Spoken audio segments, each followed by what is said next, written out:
সম্মানিত ভিউয়ার্স, আসসালামু আলাইকুম ওয়া রাহমাতুল্লাহি ওয়া বারাকাতুহু। আশা করি সবাই আল্লাহর অশেষ রহমতে ভালো আছেন, সুস্থ আছেন। এই চ্যানেলে আরেকটি নতুন গুরুত্বপূর্ণ ভিডিওতে আপনাদের সবাইকে স্বাগতম। আজকে আলোচনা করব 19তম নিবন্ধন নিয়ে, যা জানালেন এনটিআরসিএ সচিব। বিস্তারিত থাকছে ভিডিওতে। এই ভিডিওটি দেখার আগে যারা এই চ্যানেলে একদম নতুন, তারা অবশ্যই চ্যানেলটি সাবস্ক্রাইব করে পাশে থাকা বেল আইকনটি প্রেস করে দিন। আর যারা ইতিমধ্যে সাবস্ক্রাইব করেছেন তাদেরকে জানাই অসংখ্য ধন্যবাদ। 19তম নিবন্ধন নিয়ে যা জানালেন এনটিআরসিএ সচিব। বেসরকারি শিক্ষক নিয়োগের বিধিমালায় কিছু পরিবর্তন আনা হচ্ছে। শিক্ষা মন্ত্রণালয় থেকে পাঠানো প্রস্তাব নিয়ে কাজ করছে জনপ্রশাসন মন্ত্রণালয়। বিধিমালা চূড়ান্ত না হওয়া পর্যন্ত নিবন্ধন কিংবা নিয়োগ বিজ্ঞপ্তি প্রকাশ করা হবে না। সম্প্রতি দ্য ডেইলি ক্যাম্পাসের সাথে আলাপকালে এসব কথা বলে বেসরকারি শিক্ষক নিবন্ধন ও প্রত্যয়ন কর্তৃপক্ষের এনটিআরসিএ সচিব এএমএম রিজানুল হক।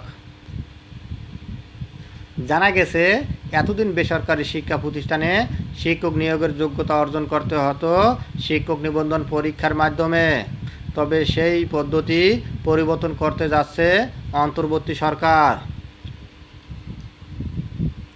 এখন থেকে সরাসরি নিয়োগের বিজ্ঞপ্তি প্রকাশ করা হবে। এজন্য বেসরকারি শিক্ষক নিয়োগ বিধিমালায় পরিবর্তন আনা হচ্ছে। এ সংক্রান্ত একটি প্রস্তাব মাধ্যমিক ও উচ্চ শিক্ষা বিভাগ থেকে জনপ্রশাসন মন্ত্রণালয়ে পাঠানো হয়েছে।